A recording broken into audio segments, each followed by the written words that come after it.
For those of you who don't know, my background is electronics. I've been doing it for 40 odd years. Been playing around with detectors for probably 10 years, building detectors, modifying, all that sort of stuff. So anyway, we'll get into it. You'll have to excuse me because I'll try and keep on track. I'll check my notes because I'll tend to waffle on otherwise. Okay, so there's basically two different types of detector. Alright, well there's actually three. There is the one that's called the BFO, which is a big frequency. It's the J-car type cheapy thing. We won't go into that. But the two main types are induction balance and pulse induction. So the induction balance type, that covers things like your gold monster, the gold bug, all your VLF machines, that sort of stuff, you know, your old Eureka Gold, all of those sort of things. They're all what's called induction balance. So then the GPX series, your SDCs, things like that, they're a pulse induction machine. The GPZ is technically a pulse induction machine, but it has a couple of attributes that make it work a bit similar to an induction balance. So I need to explain a little bit of the theory of the machines. I'll try not to go into it too deeply, but by understanding the theory, then you'll know how the settings of your machine work in conjunction with that. So, just briefly on the induction balance, you have two coils. You have a receive coil and a transmit coil, okay? And they can be different combinations. But what happens is, for example, with the double D,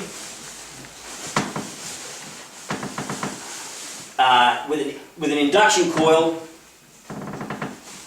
any movement of voltage in a coil will induce a voltage in another coil. Okay?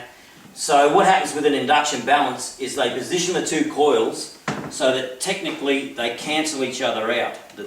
What's coming in the out of the receive coil with the pulses from the transmitter coil are basically cancelled out. So it's what they call loosely coupled. When you introduce a metal target into the mix, it creates a stronger coupling, so you start to get a change coming out of the coil, out of the receive coil.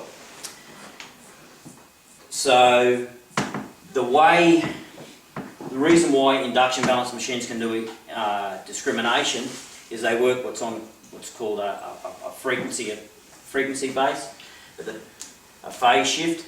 So the pulse is going into the transmit, come out like this, but when there's a metal induced, the phase is shifted. So what's coming in out of the receive will be slightly out of phase. And depending on the type of metal, will depend on the phase shift. So that's why they can do it. So I think there is a set of charts that's pretty much a standard. So minerals will give a 90-degree phase shift. Iron will give a negative 50-degree phase shift. So then the electronics will look at that and say, yes, that's what the target is because of that phase shift. All right. Don't really want to go into too much more of that because otherwise it's not really relevant to what we're going to be doing, but it's just so that you understand what the go is there. Most of the stuff that we'll be dealing with the pulse induction machines, I'll only talk about the mono coils because that's what most people are using. So a pulse induction machine works in a different way. So you've just got a single coil. What happens is when you generate a voltage into a coil, the instant of turn off, so we put a pulse into a coil. This is time. The instant of turn off, what's called a back EMF is generated in a coil. So the minute you turn off a coil, a high voltage, a reverse voltage will be generated in a coil. It's how the old ignition systems worked. So they have a small thing and it generates a high voltage. Okay. So what happens is, in theory, if it was a perfect inductor, that would just be instantaneous, but it's not. So it has a curve like this of the voltage as it decreases.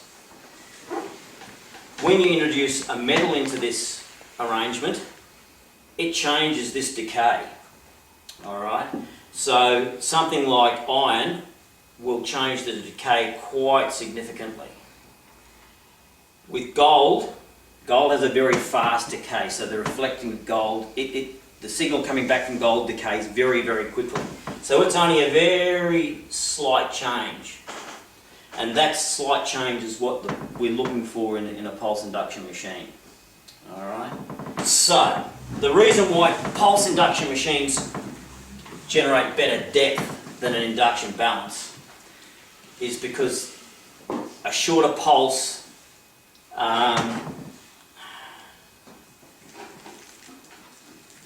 generates a larger voltage here than with an induction balance. It's just a sine wave. You can generate a larger pulse into the ground with a pulse induction machine than you can with a sine wave. So that's where you get your depth. That's where you get your depth as compared to an induction balance machine. How often do they pulse? Does it pulse? Is it? Well, it does change, and I will go into that. All right. So that's basically what we're trying to look at. That's where the circuitry will be measuring, just a small fraction in here. This voltage, it's too high, you know. Generally the pulses going into the coils are running around about 9 volts, all right? Some of them are even less, 7 volts going into it. This back EMF can be up to 400 volts, all right? So the circuitry has in the detector, has little gates in it, and it just detects just a small thing, and we're talking nanoseconds. So generally in an average gold detector, it starts what they call sampling around about in between about 15 microseconds to 30 microseconds after this turn off. It'll start sampling.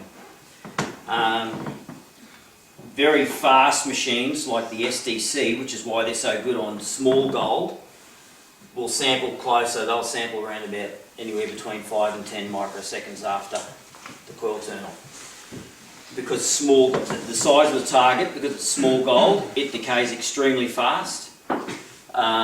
So if you're sampling too late, you'll miss it. So, and that's all to do with the timings on the machine. All right. So now we'll actually get onto that side of things, onto the timings. So on your SDC, you've got basically 2 sets of timings. You've got your normal and your salt on the little dial, with 3 different sensitivities on that. So it's on your sensitivity dial, but the top 3 I think are normal, and I think the bottom 3 are salt. The GPX series, you've got enhanced, normal and special. And then the equivalent in the 7000 is your high yield, general and extra deep.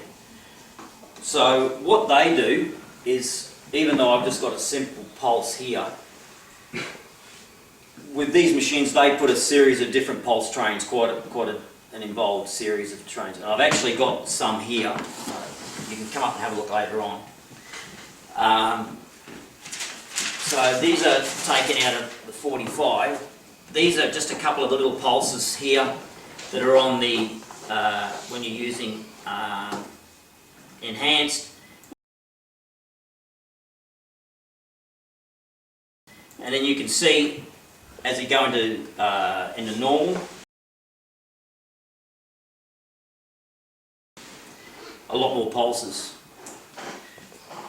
The reason why in hot ground you start to have problems as you're going into, say, normal or into the special settings is because you're putting a lot more energy into the ground.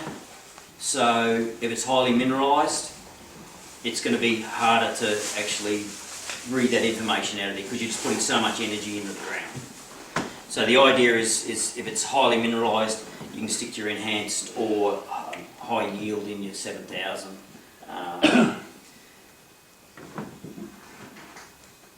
So that's just basically the timing. So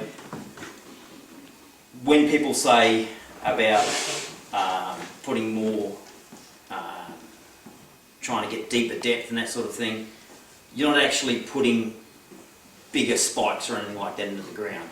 You're actually, the timing is actually changing the number of pulses, and the pulses can vary. When you have a look at them close up, the pulses can vary in width, the gap between them can vary, and then the combination with the Minelab ones, they change it. They've got some that are quite wide pulses, and then they'll put a series of smaller pulses. And there's a reason for these other pulses as well, which I'll go into a bit later on.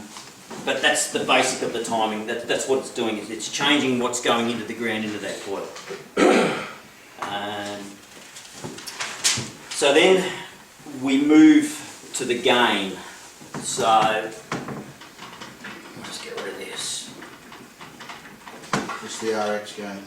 So yep. So we've got the transmitter circuitry, which is all your timings going into the monocoil. So coming out of there, the first thing it hits is a little preamplifier which controls your gain. So in the GPXs, it's your RX gain. In your SDC and the GPZ, it's a sensitivity. So you've only got a few in the SDC. You've only got, I think it is 3 each one, isn't it? 5, isn't it? 5 and 3. Yep.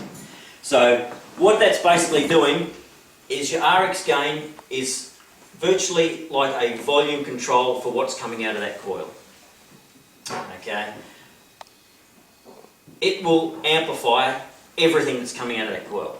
So noisy ground, you name it, the gain is what controls it. I guess before any of the other system, your gain, your RX gain is your first port of call.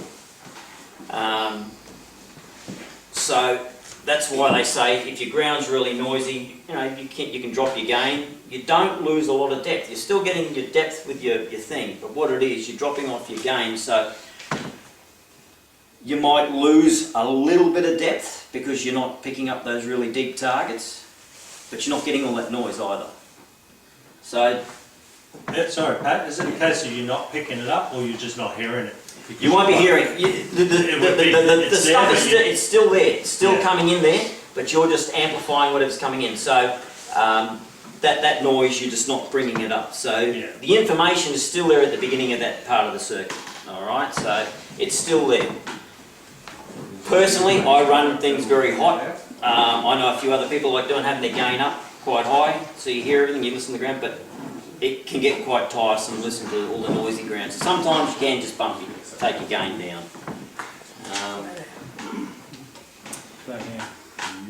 The next thing we'll touch on is the auto tune and the ground balance. So very, very important to get these things right. So with the GPX, it's auto tune. The SDC and the 7000, it's noise cancel. With the what the auto tune does, it is trying to get rid of any of the interference in the air from communications, just noise that's bouncing around in the atmosphere. And what it does, it's actually a few branches come off here. So what it does, it will look at the information coming out of that gain circuitry, and it'll go through a set of presets. They call it channels. Technically, it's not really channels. They're looking at different sections of time, because with the pulse induction machine, everything is time related. So it's trying to find a spot in the sequence where it doesn't pick up as much noise. So it'll go through however many it has. I think it's normally 64 or 128. They normally go in series. It's to do with the actual digital counting system. So it'll be 64, 128, something like that. It'll check all the different ones, and it'll try and pick the quietest section in time, and it'll stick it. It doesn't always go first time, because sometimes when it listens to that particular point in time, might just happen to be a very quiet section. So don't be afraid to do it several times. You know, it doesn't hurt. Do an auto tune several times. Sometimes you can even just manually tune it out yourself. I don't think the SDC can do a manual tune, but everything else you can do a manual tune. Sometimes, you know, 1 or 2 up above or below what it's picked might be slightly better.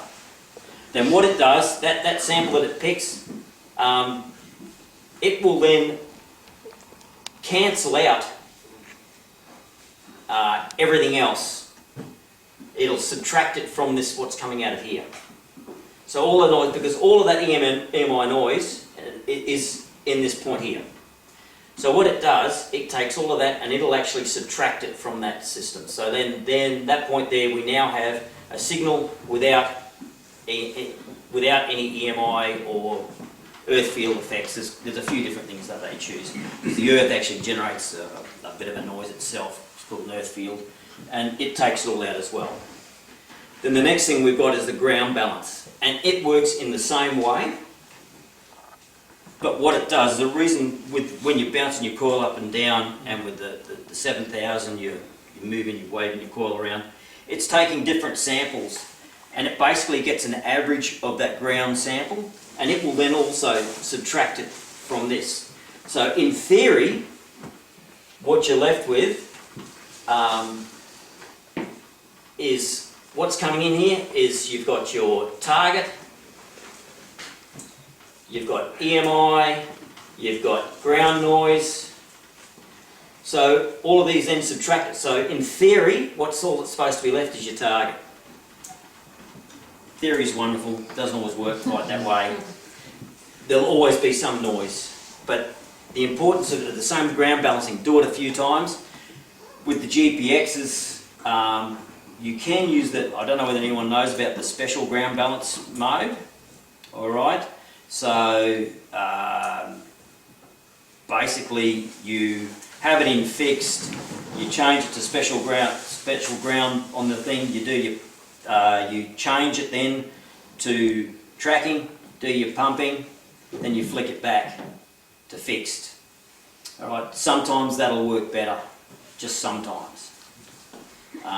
If you're not sure of how to do that, it is in the book. So, you know, sometimes it'll work better than just doing the normal tracking. If you just can't get the ground balance, try doing the special ground balance. So yeah, so in theory, what you should then have here is your target. But, as I said, there's always noise. And while we're on the subject of noise, your threshold. Some people like running no threshold, some people like loud threshold. The idea of the threshold, it's basically a carrier of this signal. So the threshold is basically overlaid, and it's almost like a transport vehicle for the target signal. The issue with having no threshold is that the really faint, broad targets, you won't hear, they won't come through. You'll get, you know, big signals will come through, big targets pop through, but the really faint, deep ones, you won't hear them. If you have too much threshold, it'll drown out everything, and you'll only hear the really big, loud targets. In theory, you're supposed to have it just so it's running a really nice, very quiet hum. You can run, if you've got very high EMI, there is a set of settings called Bogine settings where you run your threshold virtually down to 0, maybe, you know, 2 or 3, and you turn your gain right up. And that way at least you can still detect in those days where it's just absolutely crazy noisy and you just can't detect otherwise. But you will miss small targets. There's just no way around that. Pat, so if you're ground balancing and you're lucky enough to come a bit of gold, will ground balance the gold out? It shouldn't, but you can do. You can balance target. If you're running in, not in fixed, but if you're running in tracking and you find a target and you keep waving on your target, listen to the target, it'll eventually disappear. SDC does that. So the idea is if you find a target, you can actually, and you're not quite sure, ground balance next to the target, not over the target, and then try it again. But yeah, it's not a good idea to ground balance. You know, when you're doing your ground balance, find a spot that's got no targets, no rubbish, nothing like that. And again, do it a few times. So You can wouldn't flick it suggest over doing- into fixed when you get a target. Yep, It's a cleaner sounding fixed. yeah. I always On a run mine in target, fixed much better. regardless. Yeah, I So did. it's not much better at hunting and tracking than fixed on a target. Yeah, yeah. Otherwise, Definitely on the will- target, you will balance you'll it track a out. target out. I always run in fixed all the time. But if you're running in fixed all the time, it means that quite often, and I'm talking probably every 3 or 4 metres, you need to ground balance again. Just before you go, can I Yeah. ask a question? On the auto tune then, should I, because it's taken out your air noise, Yeah. should I be doing that at shoulder height as opposed to resting it on the ground then? Yeah, you shouldn't be doing it on the ground. Ah, okay, right. With the 7000, I think they say like this. I think even with the GPX. The 5,000 you mentioned. Oh, Yep, you're supposed to hold it up like this. Best is So- to get it up, move around. So, find some the people noisiest go spot. around in a Yeah. circle. Find the That's noise. what I do, and get Yep. the noisiest spot. Yep, and you know, sometimes, as I said, you've got to do it a few times. It's just What about changing the tracking speed before you do the auto tune? I don't think the tracking speed affects the auto tune. Tracking speed is post all of this stuff here. So your auto tune works just after your gain circuitry. So in theory, and everything is in theory, it shouldn't make any difference. They do say that when you change any of your settings, you should ground balance again. Alright, because that will change. Changing your settings, changing your timings and things like that, because it's putting different pulses into the ground, you will need to re-ground balance. You shouldn't need to auto-tune, but if you're getting it noisy, it won't hurt. Alright? So when you set up, do you do all your settings like your gain, your threshold, all that sort of stuff? You do all that first and then auto tune? All I do when I do mine is the gain and then do auto-tune and ground balance before we play with any of the other settings. Realistically, it shouldn't matter because as I said, all that other stuff's afterwards, and it looks at stuff coming straight out of the gain side of things.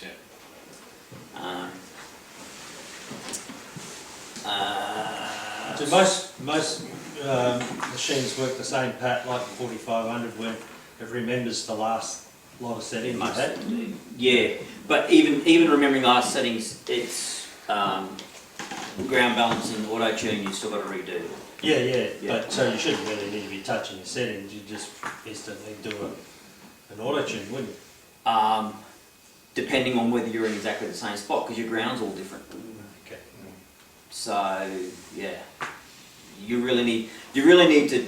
There is no one set of settings that works best on any one day in any set of ground.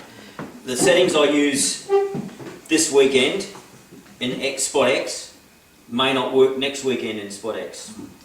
Moisture in the ground, different, clouds, bit of more EMI, all that sort of stuff. But what I'm saying is you wouldn't be tampering with any other settings, you'd just start off with an auto tune. Yeah, you can just start off with auto tune. Yeah. Ground balance. Okay, so the motion side of things. Okay, so with the GPX series, I can't remember what it is. There's one in the 7000. It's not. What happens with motion is you've got a few different settings. So you've got fast, I think normal, slow, and then very slow. What it's trying to do is it's trying to match the speed of your swing with the internal processing. On very slow, if you're moving it very slow, it'll be a little bit quieter than the other settings. But it means you have to move slow, otherwise you'll miss stuff. The higher setting, the targets will be sharper, but it'll be a lot noisier. Everything will be a lot noisier. It'll bring everything up a bit. All right. So if you're patch hunting, you can go faster swing setting, but it'll be a bit noisier. You may have to turn your gain down. Everyone has their favourite way of running. I generally either run very slow or slow. When you say noisy, do you mean like it sounds like there's targets everywhere, or it's just annoying? It'll just be pops, and especially in mineralised ground, it'll really bring that up even more on a higher speed, motion speed. And you have to be even slow for a big coil. Yeah, I don't know anyone who doesn't run other than slow or very slow. I don't think I've met anyone who Slow normally also. does he? He runs in. Pretty fast. Yeah. I don't know how the signal will get down and back because he's over there. He's over there and the signal's still coming back. But yeah, look, generally most people will run slow, very slow. But it's one of those things that you can experiment with, all right, and see how you go.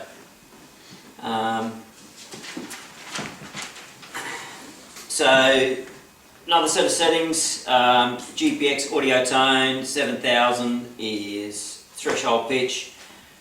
Basically just changes the sound.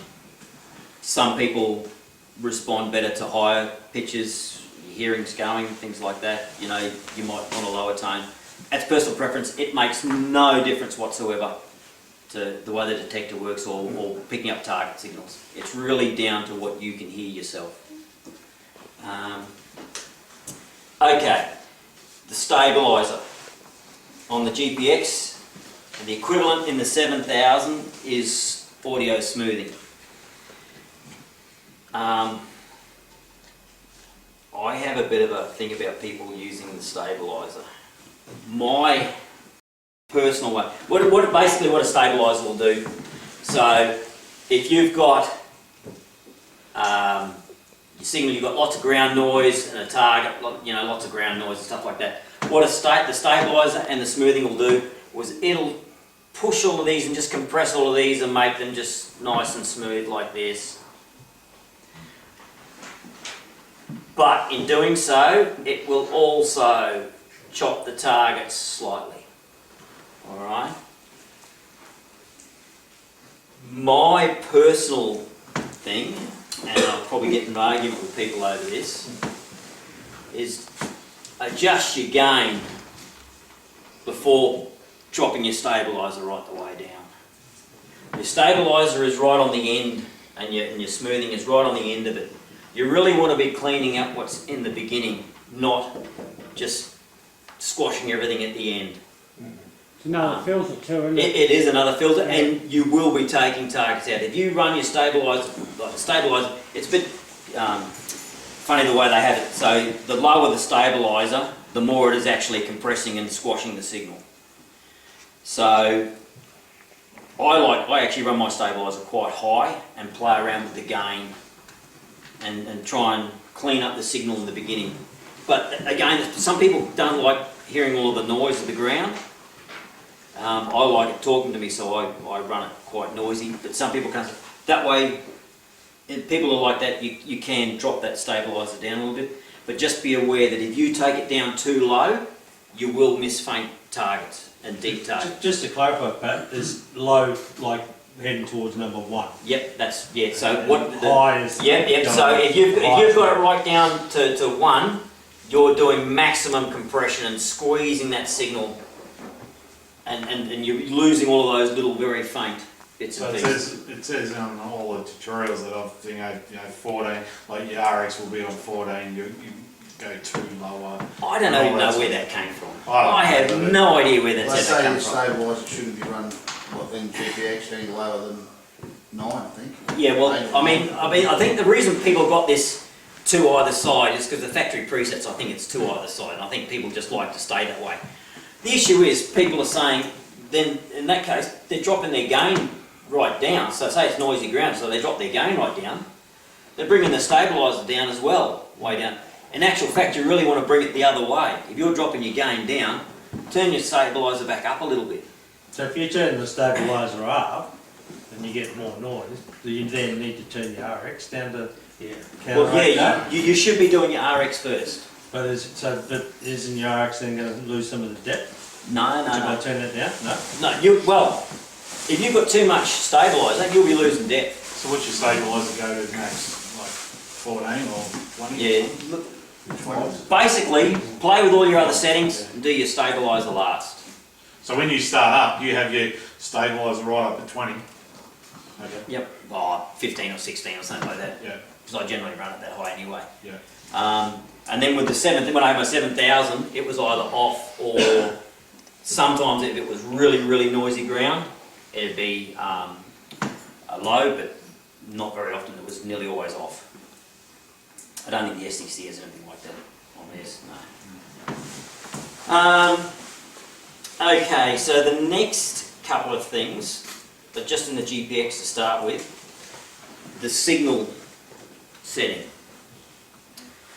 Now, the signal setting, so say you've got a target of this here, alright, so that's your target. What the signal does is it will change the difference between here and here, so it'll bring it up or down, What's that saying? the signal setting. Okay. It'll change, it'll vary, basically it varies the difference between the high and the low of the signal. If you have it too high, it will still be, it'll bring up all your ground noise as well. So it's basically another filter type of setting.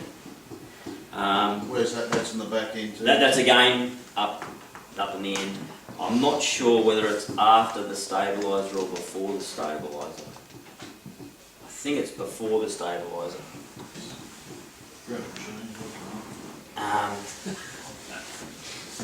And then in relation to that as well is also the target volume.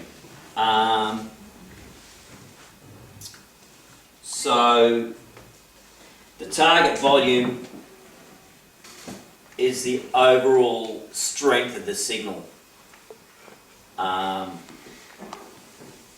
So the way you set that is find a bit of junk when you first start up, run over it and adjust that until it's a level that you're comfortable with. Otherwise, if you have it too high and you get a bit of junk, you'll blow your ears off. So, Do it anyway. well, that's it. So those two settings really, as long as you don't have them too low, you'll never really adjust those. Once you have them set, generally you just leave them set. Okay, you just play with them; they're fine. The earphones on that one, Pat, I think the target volume when you put your earphones in, do that first. Yep. Yeah, it's one of those things that you learn very quickly. No, what you mean? In the 7,000, the volume limit is a combination of those two settings. Alright, so they've basically made it a lot easier by combining the two settings into one. So that is really the basics. The main one, as I said, is your gain. Set your gain, play with your gain first, and you'd be surprised the difference and targets, as Rob was telling me a story earlier on, just by adjusting the gain, he found some nuggets that didn't know were there. But having too high a gain, it'll be noisy and you'll have to play with your other settings. But it doesn't hurt to play with the settings. You can't hurt your machine. If you find you get too confused, do a factory preset. You can just reset everything back to start again. But other than that, I think, I don't anymore will probably get too confusing. But that's really all there is to them. I'll get one. Yeah. If you're adding an external device Yep.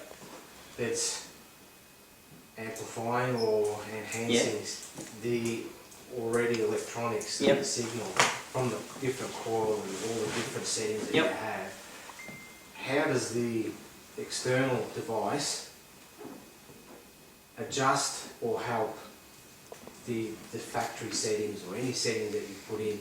I know you mentioned, we've been talking about like enhancers. Is that just like a boost, like an audio boost? Wow. Trade secret, still facing. No,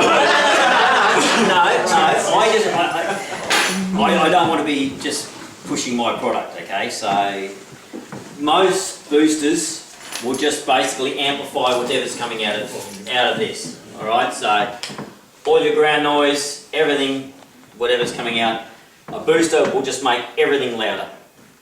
Alright? There's What's yours do? one of them, the issue comes with deep targets, okay, is you've got noise. A deep target can be a really mellow sort of signal, okay? So it's hard to hear the change between this part of no target to here because it's so mellow. A booster, what it'll do, it'll actually lift everything. So the shape is still basically the same, but the volume is lifted. So even no target, that volume is lifted. With a different type of booster, enhancer, what it'll do, it'll actually squeeze this up a little bit more and put more of an edge on it. So these here then become squeezed up. So that the target is more noticeable. Okay? Right, let's just get off of that. The deep settings and that on your Yeah, okay, yep. I did mean to cover that, but I think I skipped that part. Yeah, I think I did too. Yep. Okay, so your other settings in the machine. So in the Timings? no. This is the other your other three settings. So you've got a custom, deep, and normal. I think it is. All they are is a set of presets that adjust the gain, signal, all of that sort of stuff. They're just presets. They do nothing as to what's going into the ground, and don't do anything to the actual signal other than change settings. So when you've got the factory presets, for example, you're running in normal, when you start playing with your settings here, you've actually taken it out of that actual setting. The machine will remember which you have them at. It doesn't actually change anything to do with the timings or anything like that. All it's doing is changing the signal, all of that sort of stuff. Is it a signal volume or? It'll change it all. Minelab have their own set of presets, and so they're just changing it. The deep one, despite what people think, all it does, the main thing it does, is change the threshold time. And change a couple of the settings of the filtering. They do have more filtering and things in there. So in deep, it'll tends to take out the little high signals. It gives the impression that you're punching deeper, but you're not actually punching deeper. It's actually a bit of a... Because I run in deep all the time, as you know. And I don't ever run in general or in normal, yeah. I find, I've often gone over a target and switched back to general and find that I can't hear it as clearly as what I do in deep. Yep. Why is that? Well, because they use different filtering in each of those settings. And it changes it, the sound changes. That's it, and it is changing the sound, and a lot of it will do with your hearing. So it might be compatible with what you're hearing. When you flick it over general, what settings have you set in there? Because it remembers each setting that you've got in it. So the most important things are your timing and your gain. A lot of the time we won't be able to run anything other than enhance.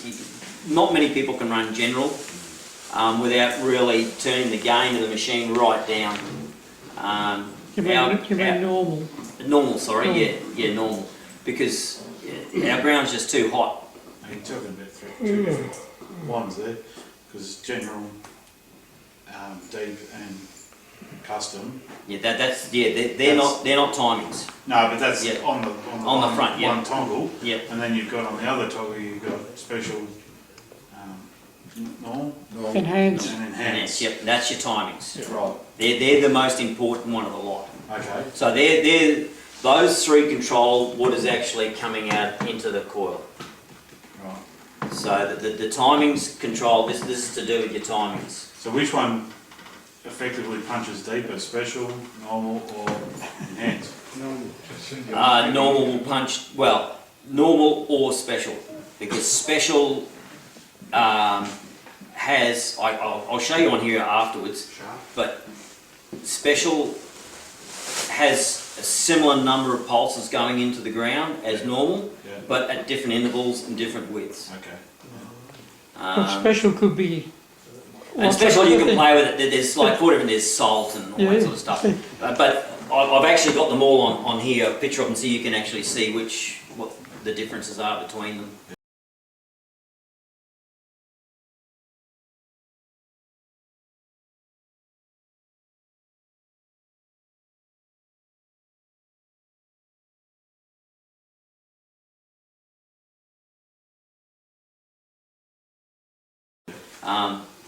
But yeah, enhanced is really half the number of pulses Yeah. It seems to be of what the others are, which is why it's quieter, because it's not energising as much ground, so you're not getting as much energy coming back from mineralised soil into the coil.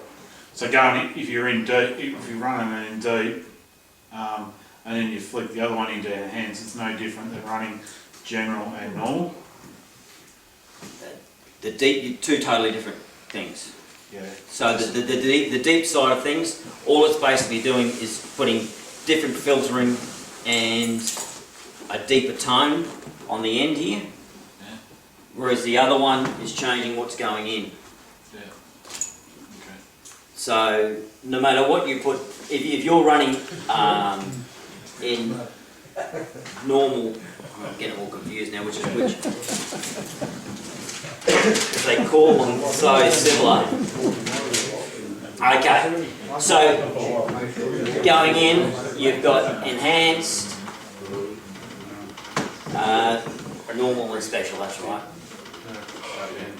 Special, and then you've got, and then here you've got, so you've got general, enhanced, general and deep. So these ones here basically will change your threshold tone, and they'll change what filtering settings, as well as, oh no, sorry, not enhanced, it's not enhanced. Special. Special. Enhanced special. The special one, you can adjust a lot of the settings yourself. But any of these here, I can get the general one to run the same as deep just by changing the settings in the machine. Realistically, these are just presets that they've just done to make it easier. Any one of these you can make sound like the other one. The deep one here, you can make it sound like general and work very similar to general just by adjusting all your controls. So you're talking about back panel and front The panel? back end, yeah. Front. No, they're all on the front panel. Yeah. The actual switches are all on the front panel. Yep. Yeah. But Pat, if you go, when you flick into enhance, isn't it another completely different circuit? Where you drop off some of your back settings, your fine-tuned settings? Your enhanced, so your enhanced changes your timings. That's right, yeah. It doesn't change anything in the back end. I thought it cancelled out some of your fine adjustments on the back. When you Oh, throw it in enhance, they they actually drop off. yeah, it'll because of the way the timing works, Yeah. some of your settings won't work, so they just electrically don't let you get into That's the settings right, yeah. because Yeah. with some timings, with the extra the pulses in here, Yeah, they use those pulses for some of the settings in the back. yeah, that's All right. right. Yeah, yeah. So obviously, if they don't have the pulses there, those settings won't work, so they just Yeah. turn them off. Yeah, And some of the other settings in the back, I can't quite remember, you know, like sensitive extra, smooth, Yep. those type. What do they all do? Or was that too technical to go into? No. So sensitive extra and smooth, and there's salt and same. That's to do with this timings. Okay, that's in your special one. And what they do is, again, it'll change the width of the pulses, the number of pulses, and things like that. But the normal and special are very similar with the number of pulses that they use.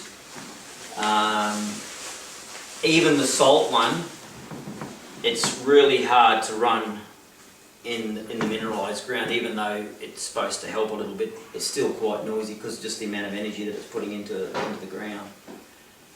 But I got told that when you're running enhance, that basically cancels those 4 settings out. yeah, well they won't. Yeah, they won't work. So unless you've got it in special, those settings won't do a thing.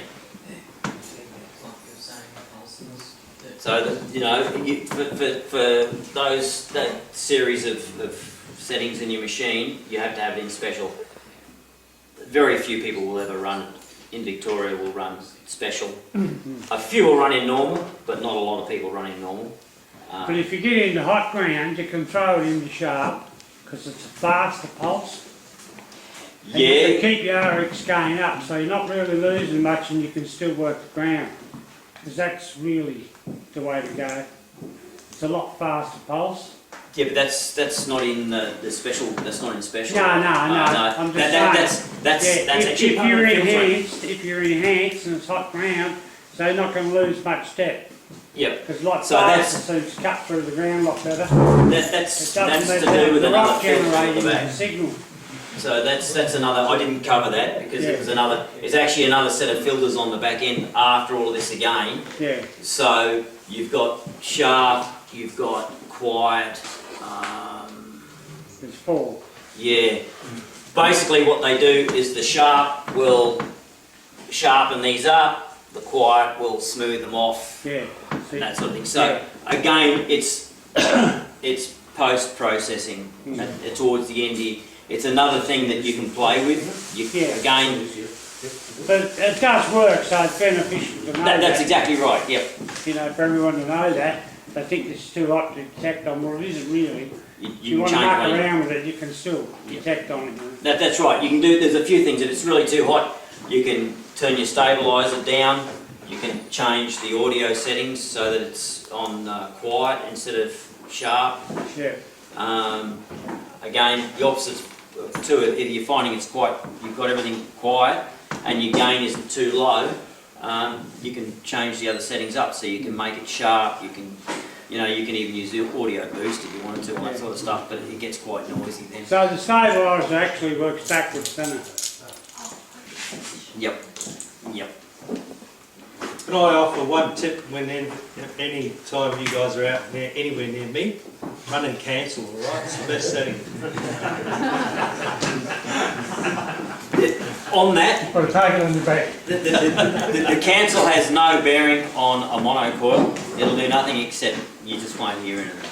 Okay, you'll walk around half the day wondering why the ground is so quiet. It'll pick And up. I have done that for an hour before. I've had it accidentally knocked into the cancel, and geez, there's not even any rubbish in this area. It was in cancel. Double D coils work the same, except they have the 2 coils, so the transmit goes into one, and this is then switched into here.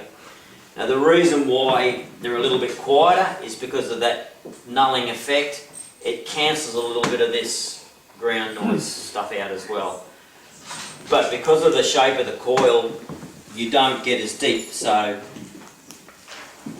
a mono coil will punch like this, whereas a double D, so that's looking edge onto a double D, realistically you're going like this, because your transmit's only 1/2 of the coil.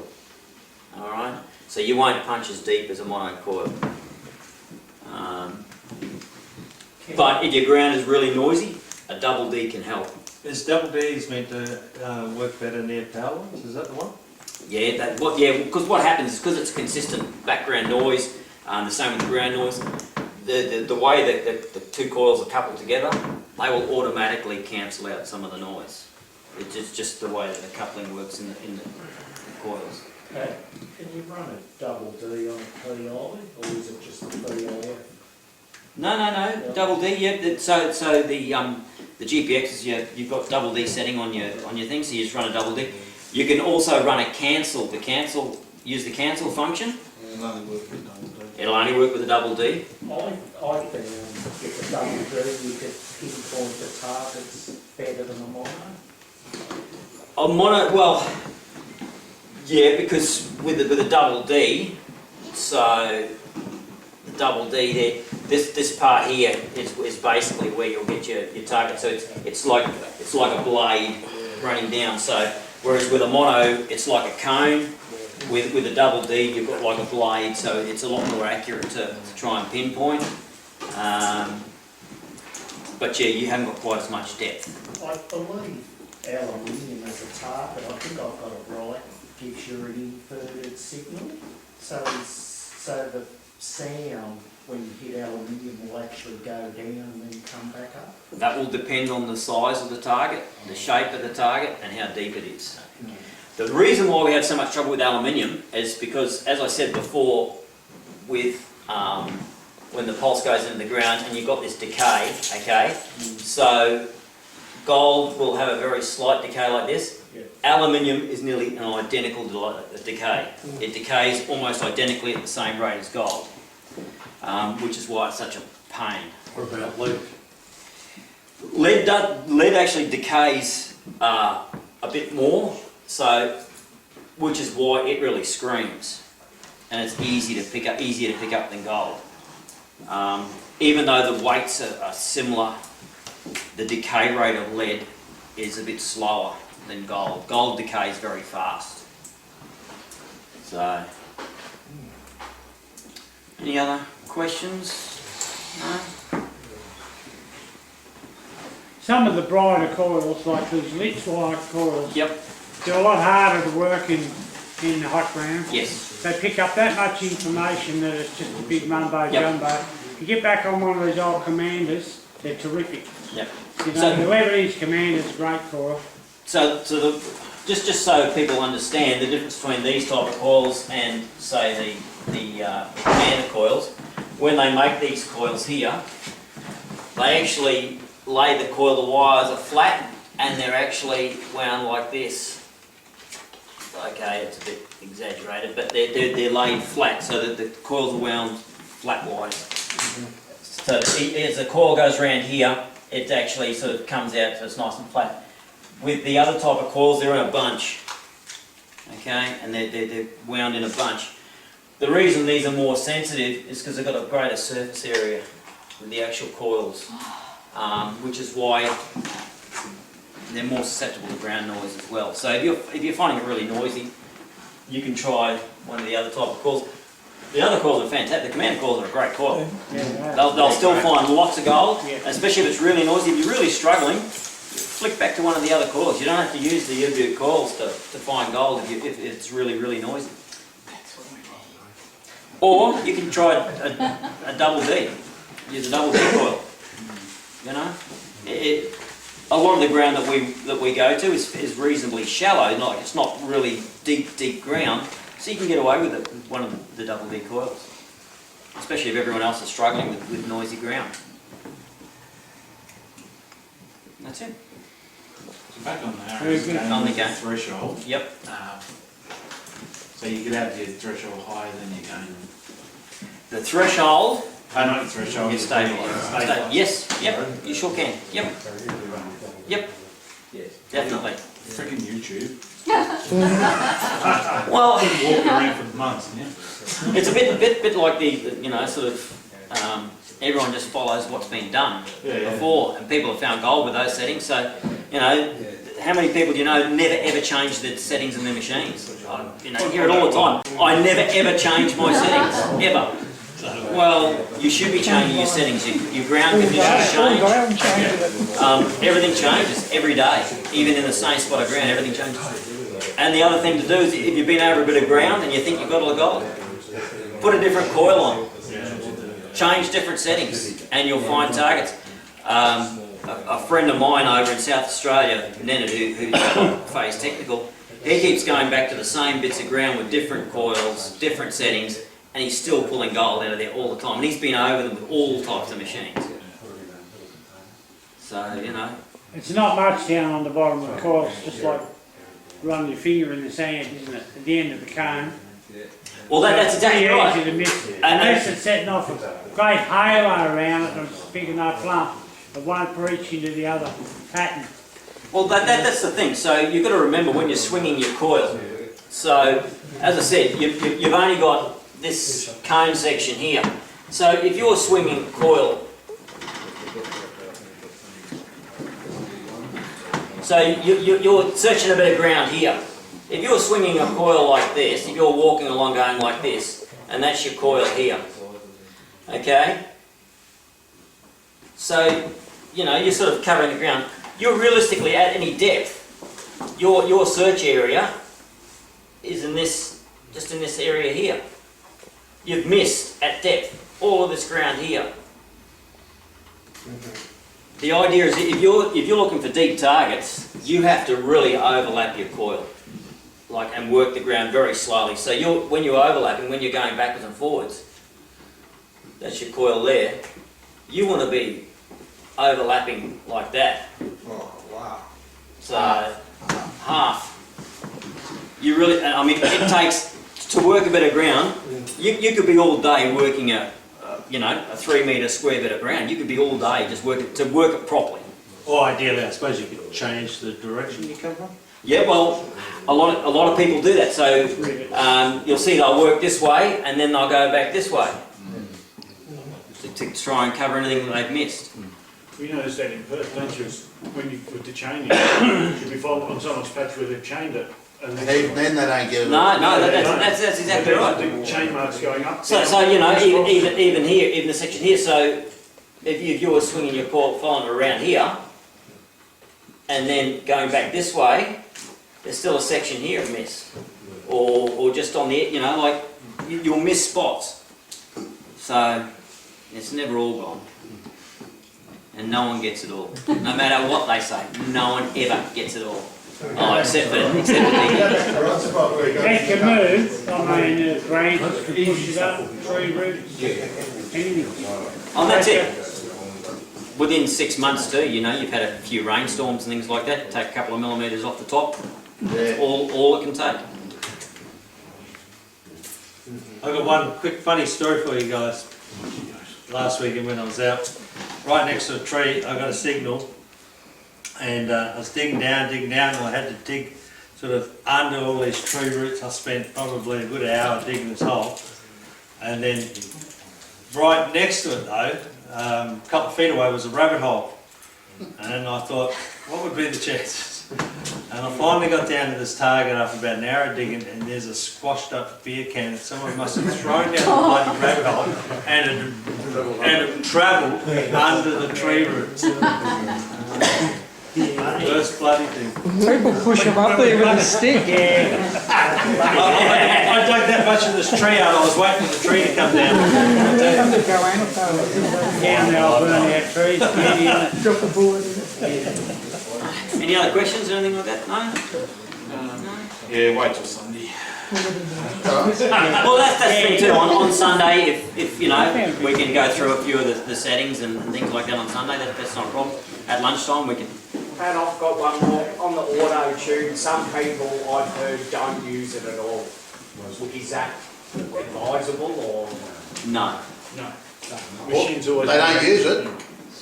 Because they'll just go through and... Oh, yeah, but they're manually tuning. Yeah, you don't have to auto tune if you're going to manually do it. 255 bloody things to go through. Yeah. Generally, you know, I often just use the manual tune. It'll, you know, go out to an area and it'll be a bit noisy. You just give it a few flicks and leave it quieter, and then you just sort of adjust one or two. One more question. Is there any correlation the lower you go, bigger nuggets, the higher you go, smaller nuggets? Lower or higher in what? In your manual tune. Manual tuning has no bearing whatsoever to do with the depth of targets. Nothing. All manual tune is doing is, or auto tune, is taking out the interference out of the air. It makes no difference to the actual. No, just I heard if you go lower, you find bigger nuggets. No. That's only true on a VLF. Yeah. Just on that manual tune. Well, that's so a VLF. The reason with VLFs they have the different frequencies, and it's a bit like the same with sonar under the water and stuff like that. The lower the frequency, the more it'll travel through the ground or through the water or whatever. Higher frequency won't travel as far, okay? The thing with a higher frequency though is, again, it'll pick up small gold. Whereas the lower frequency, it doesn't affect it as much. I just wanted to add on the tuning is last weekend once again when I was out, I auto-tuned and had it nice and quiet, and I'd probably only moved about 50 feet from where I was, and it started getting noisy again. And so the best thing is it just auto-tuned again, and then it just went quiet again, and it probably went to a different channel. Well, you don't call them channels, but Yeah, well, different. but Yeah. So you don't. You sometimes need. I've done it as much as 4 times in one day in one area. Yeah, I do it on the same. All the time I auto tune my machine. And I start off every single spot. The very first thing I do is an auto tune, and then just turn it on and start going. one other thing too, if you're in a area where phone reception is pretty poor, and your phone is constantly trying to find a transmitter, you might find it'll play up with your detector. That's right, okay. So sometimes you flick it into airplane mode and you'll find a lot of that noise will disappear. It's a handy little button to press if people are trying to prospect too close to you. Just press that auto-tune button. Get rid of them all. The 7000's a good one for that. You can actually sort of just point the detector, especially with your 70. I find I can't get anywhere near John. He's walking too fast, that's why. It causes too much interference. Alright, so if anyone wants to have a look at what's coming out of going into the ground, as I said, I've got some images here that I took when I hooked it up to a crow to show what's going into the ground, the pulses.